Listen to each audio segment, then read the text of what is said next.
നമസ്കാരം. പതിരും കതിരും. മുറ്റത്തെ ചക്കരമാവിൻ്റെ ചുവട്ടിൽ ഓർമ്മകൾ ഓടിക്കളിക്കുവാനെത്തിയ ഒരു അനുഭവമായിരുന്നു ഇന്നലെ മന്ത്രി ശിവൻകുട്ടിക്ക് നിയമസഭയിലുണ്ടായത്. ഉച്ചമയക്കത്തിൻ്റെ ആലസ്യത്തിലായിരുന്നു ശിവൻകുട്ടി. അദ്ദേഹം നോക്കുമ്പോൾ സഭയിൽ വാച്ച് ആൻഡ് വാർഡിൻ്റെ ഒരു വലിയ നിര, സഭാനാഥൻ്റെ കസേരയ്ക്ക് ചുറ്റും ഒരാൾക്കൂട്ടം, ആരൊക്കെയോ തമ്മിൽ ഉന്തും തള്ളും. പെട്ടെന്ന് പഴയകാല ഓർമ്മകൾ തള്ളിക്കയറി വന്നു. ആരോഗ്യസ്ഥിതി വകവയ്ക്കാതെ ശിവൻകുട്ടി മുന്നോട്ട് കുതിച്ചു. കോൺഗ്രസ്സുകാർ മുദ്രാവാക്യം മുഴക്കുകയാണ്. ശിവൻകുട്ടി നോക്കുമ്പോൾ തൻ്റെ കാരണഭൂതനായ പിണറായി വിജയൻ തനിച്ചിരിക്കുന്നു. ഒരാളും രക്ഷയ്ക്കില്ല. ചുറ്റിനും പ്രതിഷേധം ശക്തമാവുകയാണ്. എൻ്റെ മുഖ്യമന്ത്രിക്ക് എന്തും സംഭവിക്കാം. പണ്ട് പള്ളിക്ക് കാവൽ നിന്ന പിണറായിക്ക് സഭയിൽ കാവലാളായി ശിവൻകുട്ടി ഓടിയെത്തുകയായി. മുഖ്യമന്ത്രിക്ക് സുരക്ഷയൊരുക്കേണ്ട ബാധ്യത തനിക്കുണ്ട്. ശിവൻകുട്ടി പിണറായിക്കിടത്തായി എന്തിനും തയ്യാറായി നിന്നു. രാവണൻ്റെ രാക്ഷസക്കോട്ട കാത്ത മകരന്തനെ പോലെ. ആരൊക്കെ പറഞ്ഞിട്ടും അടങ്ങാത്ത പ്രതിപക്ഷത്തിൻ്റെ നേരെ ചീറിക്കൊണ്ട് മുന്നോട്ട് കുതിക്കാൻ തുടങ്ങിയ ശിവൻകുട്ടിയെ മുഖ്യമന്ത്രിയുടെ ഇടം കൈ പിടിച്ചു നിർത്തി. ദൈവത്തിൻ്റെ കൈയായിരുന്നു അത്. ആ കൈയവിടെ മിന്നൽ വേഗത്തിൽ ചലിച്ചില്ലായിരുന്നെങ്കിൽ ഈ നാടിൻ്റെ അവസ്ഥ എന്താകുമായിരുന്നു? തൻ്റെ ദൈവം ദേഹത്ത് സ്പർശിച്ചതോടെ ശിവൻകുട്ടി ഇന്നലകളിലെ പുഴുങ്ങിയ വിപ്ലവ ചിന്തകളിൽ നിന്നും ഉണർന്നു.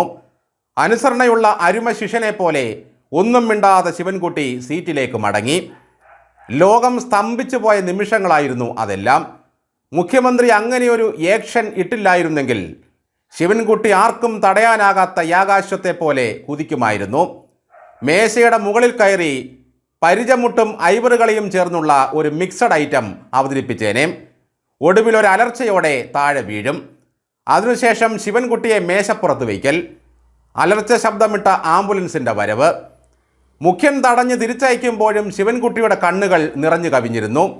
മുഖ്യനെ ഒറ്റയ്ക്കിരുത്തി പിന്തിരിയേണ്ടി വന്നതിൻ്റെ ദുഃഖമായിരുന്നു അത്. മുഖ്യമന്ത്രി തടഞ്ഞില്ലായിരുന്നെങ്കിൽ സതീശൻ്റെ ഇടപാട് തീർന്നേനെയും ശിവൻകുട്ടി കാരണം.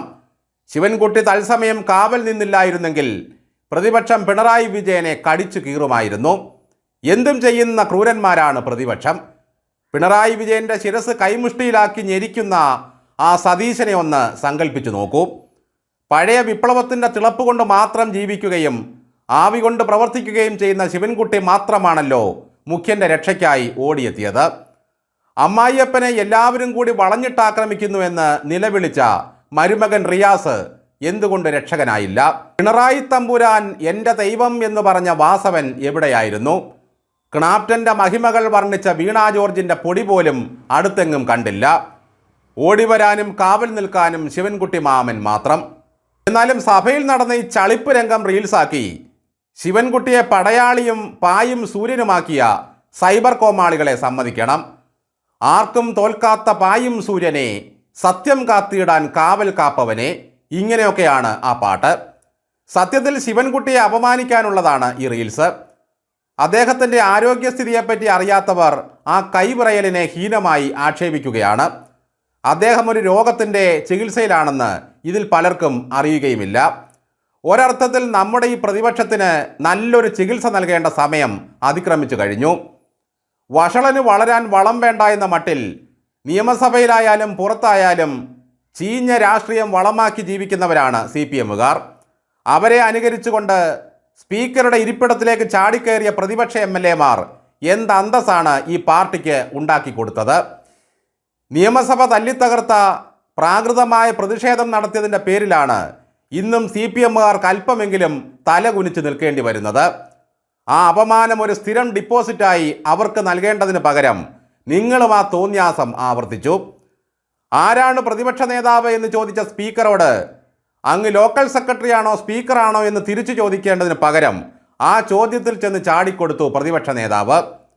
എന്തായാലും ആദ്യ ദിവസം സതീശൻ്റെ വിവരമില്ലായ്മ കൊണ്ടും ശിവൻകുട്ടിയുടെ ശക്തമായ കാവൽ കൊണ്ടും കഷ്ടിച്ച് രക്ഷപ്പെട്ട മുഖ്യമന്ത്രിക്ക് രണ്ടാം ദിവസമായപ്പോഴേക്കും വോയിസ് റെസ്റ്റ് ആവശ്യമായി വന്നു. ചില പ്രത്യേക സാഹചര്യങ്ങളിൽ ഒച്ചയടയുന്നത് പണ്ടും പതിവാണല്ലോ.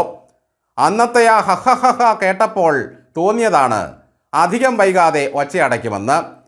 വായ കൊണ്ട് ഗോഷ്ഠിയും ആക്ഷനും കാണിച്ചാലും അത് പ്രതികരണമാകില്ലേ സഖാവേ?